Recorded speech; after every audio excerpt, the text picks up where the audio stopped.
Good morning, guys. I'm Deepak Sir, and I'm back on my channel, Deepak Sir's Chemistry Zone. This time I'm here with a very important topic of physical chemistry, Standard 12, Chapter 2, that is Solution. और उसमें एक बहुत ही अहम topic है दोस्तों, colligative properties, और उसमें भी खास करके elevation in boiling point and depression in freezing point. So this time I am here with the theory of elevation in boiling point and depression in freezing point.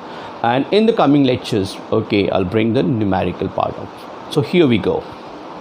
So guys, here we study today boiling point. Now, what is boiling point? Let us see the definition part. So the temperature at which the vapor pressure of a substance, okay, becomes equal to atmospheric pressure. ना ये आपको पता होगा कि जैसे temperature बढ़ेगा किसी भी लिक्विड का, ओके, वेपर प्रेशर भी बढ़ता रहेगा, ओके, और जिस टेम्परेचर पे उसका वेपर प्रेशर एटमॉस्फेरिक प्रेशर के बराबर हो जाता है वो कहलाता है बॉइलिंग पॉइंट. जैसे वाटर का बॉइलिंग पॉइंट है 100 degree Celsius, that is the normal boiling point of water. That means किसी ने पूछा what is the VP of water at 100 degree Celsius, तो आंसर आएगा 1 atmosphere, okay, because boiling point पर vapour pressure external pressure के बराबर हो जाता है. We can see from the graph here, okay, this is the graph of VP versus temperature. Now हमने ये दो पॉइंट लिया है. यू कैन सी किसी भी टेम्परेचर पर सॉल्वेंट का वेपर प्रेशर हमेशा ज़्यादा होता है कंपेयर टू सॉल्यूशन. इसीलिए हम बोलते हैं रिलेटिव लोअरिंग इन वीपी. जब बनता है solution there is always a lowering in the VP. The vapour pressure किसका कम होता है? सॉल्यूशन का. अगर हम टेम्परेचर बढ़ाते हैं यहाँ से, ओके, तो सबसे पहले कौन जाके यहाँ पे टच करेगा? Of course solvent. तो solvent will acquire external pressure at lower temperature और ये कहलाएगा उसका boiling point T0, okay. But solution का वीपी कम है तो it requires some additional temperature, okay, to reach the external pressure और ये होगा उसका बॉइलिंग पॉइंट सॉल्यूशन का. और ये डिफरेंस कहलाएगा elevation delta TB, okay. And this change in the VP is known as what? Delta P. So it is but obvious that solution will always have a higher boiling point than solvent. इससे पानी अगर 100 degree पे boil होगा तो नमक वाला पानी या ग्लूकोज वाला पानी उससे ज़्यादा तापमान पे बॉयल होगा, ओके. इसीलिए आपने देखा होगा दोस्तों कि जब चाय खौलता है, okay, so when it comes up you simply sprinkle some sugar, you add some particle, it will settle down. वो क्यों बैठ जाता है? बिकॉज उस टेम्परेचर पे अब उसका बॉइलिंग पॉइंट गिर जाएगा, अभी हाई हो जाएगा, सो वो नीचे बैठ जाता है. सो अब हायर टेम्परेचर आने के बाद फिर वो उठेगा. जितना ज़्यादा पार्टिकल आप डालते रहोगे वो बैठता रहेगा ऐसा, okay. Now let us derive a very important relation. Delta TB को हम क्या बोलेंगे? Elevation boiling point, that is TB minus T0. T0 is the boiling point of solvent and TB is the boiling point of solution. Now delta TB हमने देखा is proportional to what? Is proportional to the delta P, that is change in the vapor pressure. जितना vapour pressure का difference solvent और solution के बीच में ज़्यादा होगा उतना ही एलिवेशन बॉइलिंग पॉइंट में मिलेगा. And we know that delta P, ये रॉल्स लॉ पे से हमने देखा था, delta P proportional to mole fraction of solute. इसका मतलब साफ है कि delta TB is proportional to mole fraction of solute, okay. And so we can write delta TB is equal to K N2 upon N1 plus N2, that is chi of solute equal to this, okay. Now we can ignore this N2 for the sake of simplicity here, okay. Now N1 क्या होगा? W1 upon M1, and we know that M1 is the molar mass of solvent, 1 मतलब solvent, okay. तो 1 यहाँ पे लगा है और यहाँ पे साफ मतलब होता है कि सॉल्वेंट का पैरामीटर्स है, रिमेंबर। और molar mass solvent is always constant for a particular solution, so K into M1 becomes a new constant, that is Kb, और N2 is what? Mole, और ये है mass of solvent. We know that number of moles of solute dissolved per 1000 gram of solvent is called molality. So we can write this term as molality, that is N2 by W1 if W1 is 1000 gram. Okay, so we have this equation. Okay, so we have this particular equation, that is delta TB is equal to Kb into M, and hence we can now write this as delta TB is equal to Kb W2 upon M2, a molality का formula 1000 upon W1. सो दोस्तों ये simple formula है, derivation में कोई पूछ सकता है इतना पार्ट। ओके, उसके बाद हम करेंगे numerical. So delta T B is elevation boiling point and K B is called molal elevation constant. अब हम इस टर्म को समझेंगे, what is molal elevation constant. Okay friends, now will see what is K B. हमने ये equation derive किया पीछे, delta T B equal to K B into M. Okay, so K B will be equal to what? Delta T B upon M. Clear? अगर M1 हम ले लेते हैं तो आप समझ सकते हो के बी इसके बराबर हो जाएगा। इसका मतलब K B is elevation boiling point, लेकिन specific for one molal solution. So elevation in boiling point per unit molar solution is called molar elevation constant Kb. Okay, it is also called ebullioscopic constant. Remember, it is also referred as ebullioscopic constant. Okay, और इसका unit पता ना क्या होगा? सो इसका होगा kelvin या Celsius पर मोलल, मोल पर केजी, तो केजी ऊपर जाएगा, mole inverse, so kelvin KG inverse और डिग्री सेल्सियस केजी पर okay mole inverse. Now what do we really mean by this?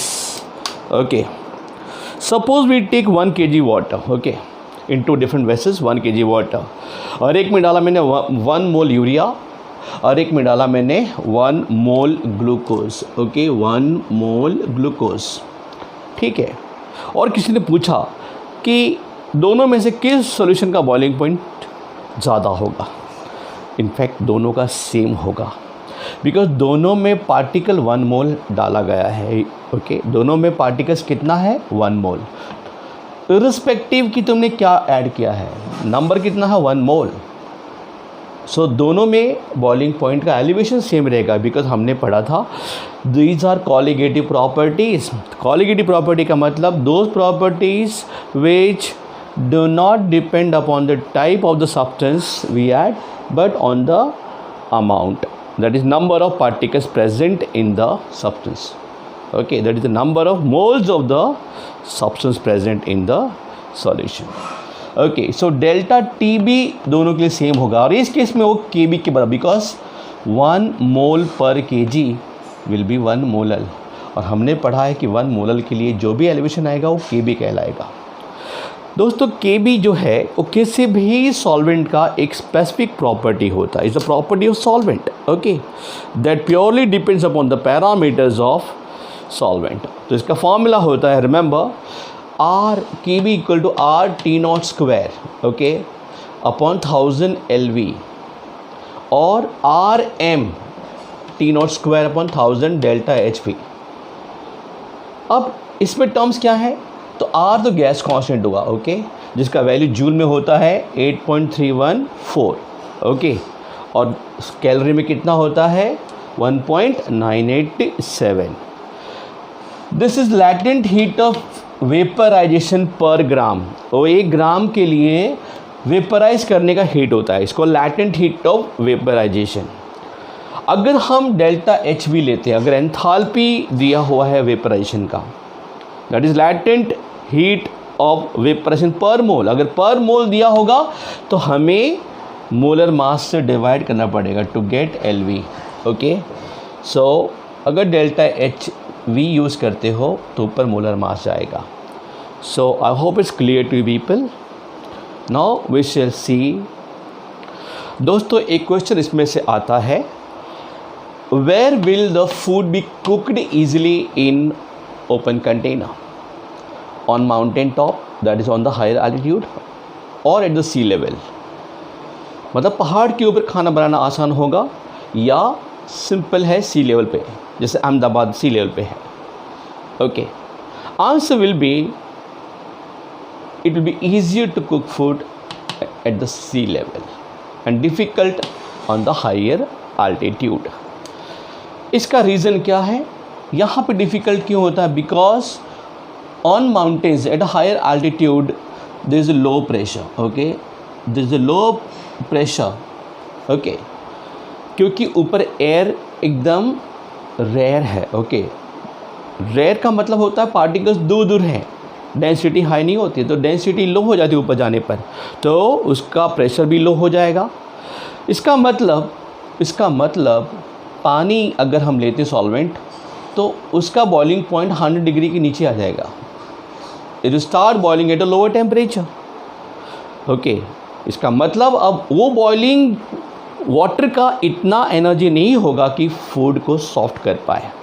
Okay, तो खाना बनने का संबंध बॉइलिंग से नहीं होता. अगर बॉइलिंग से खाली होता तो ऊपर जल्दी बॉयल हो जाना चाहिए, तो जल्दी खाना पकना चाहिए. नो, ऊपर बॉयल होते हुए पानी का एनर्जी ही इतना नहीं होता कि फूड को सॉफ्ट किया जा सके. सी लेवल पे ऑफ कोर्स प्रेशर हाई होता है. Okay, it's 1 atm. Fine. So thing is sea level पे हाइयर टेम्परेचर होगा बॉइलिंग वाटर का, एनर्जी हाई होगी, उसकी एनर्जी हाई होगी तो फूड सॉफ्ट होने के लिए जो लैटेंट हीट चाहिए वो ईजिली मिल पाएगा. So it's easier to cook food at the sea level. Remember, इसी वजह से यू नो दैट कि it's easy to cook food in a pressure cooker.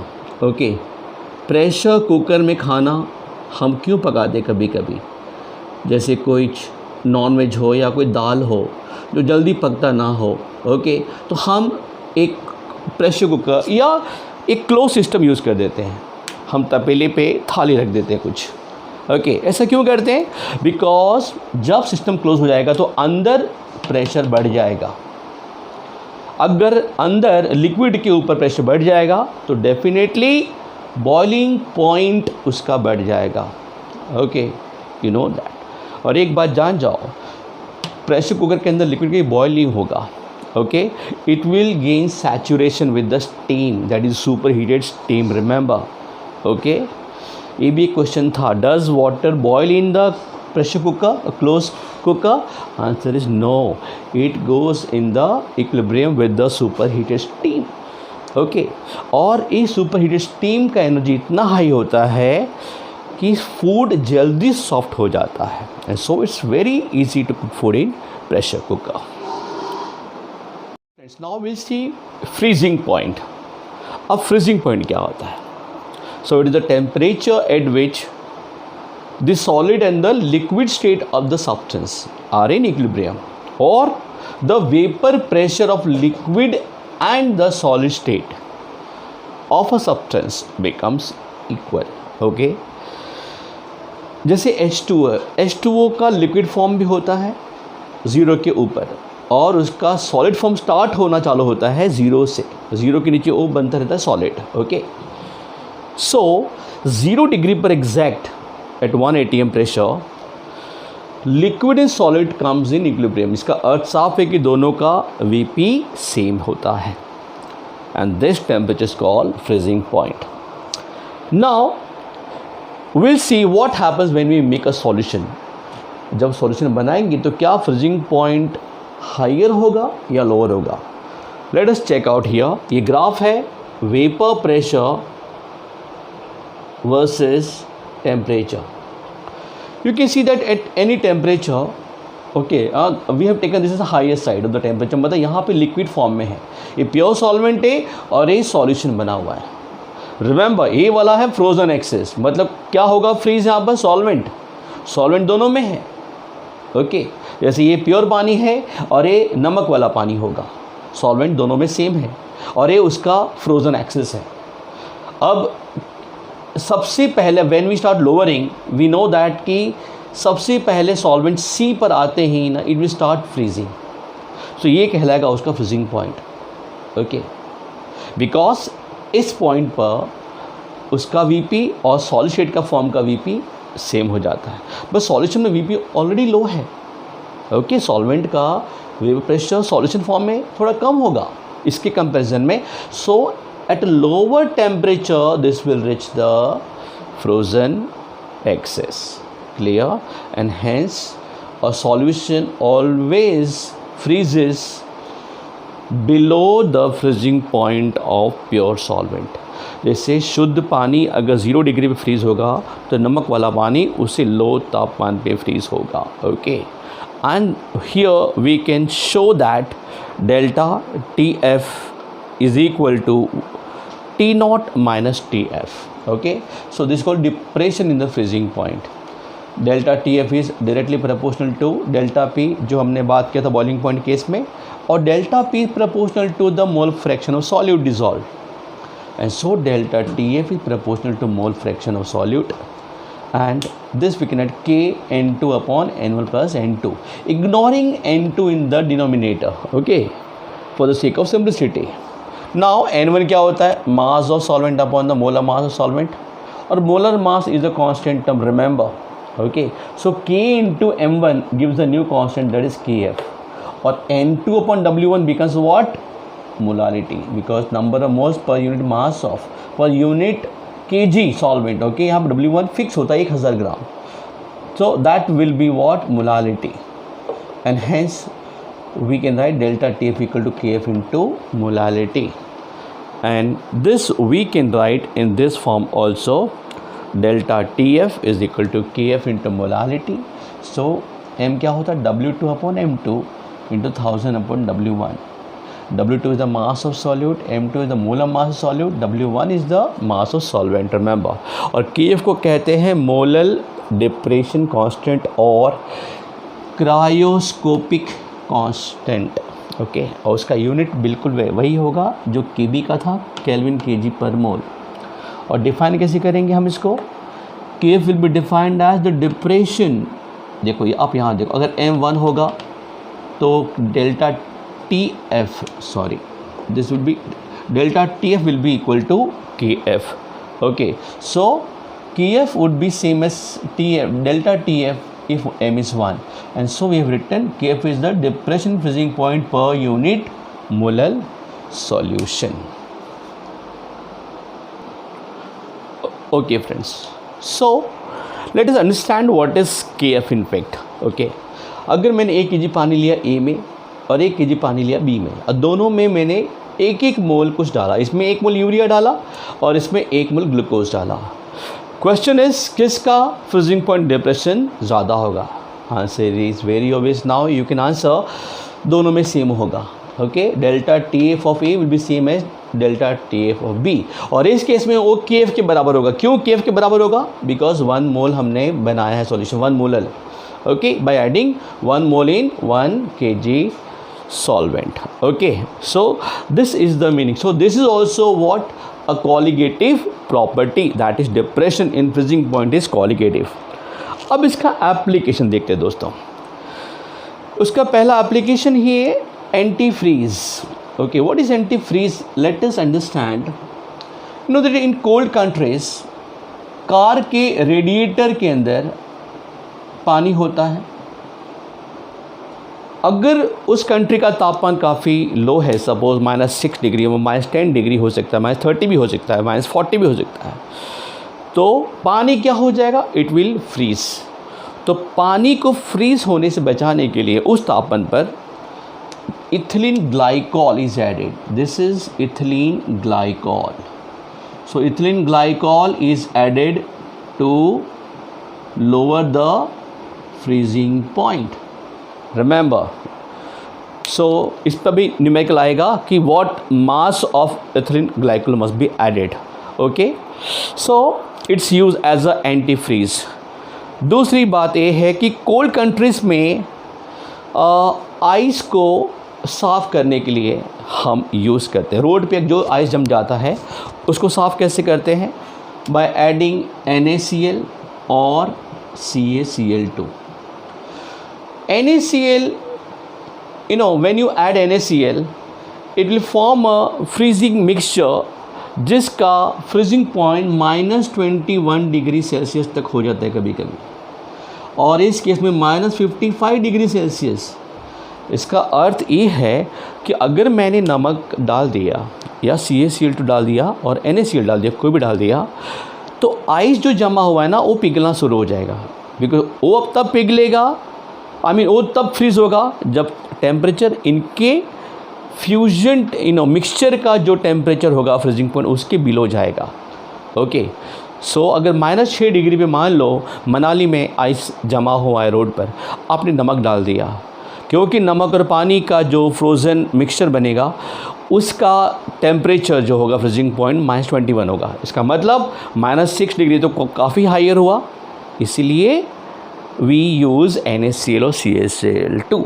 Okay, वैसे दोस्त जो आइसक्रीम वेंडर्स होते हैं ना, वो अपने आइसक्रीम जो बनाते हैं तो उसमें जो कंटेनर में रखते हैं आइसक्रीम, उसके आसपास उन लोग एक आइस का पूरा पैकिंग रखते हैं। वो प्योर पानी का आइस नहीं होता, नमक से डाल करके बनाया हुआ आइस होता है पानी में। बिकॉज नमक डाल करके अगर आइस बनाया होगा तो उसका तापमान ऑफकोर्स लो होगा, and we have seen NaCl होगा तो -20 डिग्री के आसपास। ओके, एंड हेंस वो लो टेम्परेचर क्रिएट करता है, तो काफ़ी समय तक आइस है जो आइसक्रीम है वो अच्छे कंडीशन में रह सकता है। Okay friends, I hope you got the things about freezing point and the application part. Okay, now अब एक छोटा सा जो इस पे पॉइंट है जो न्यूमेरिकल कभी आता है इसके ऊपर,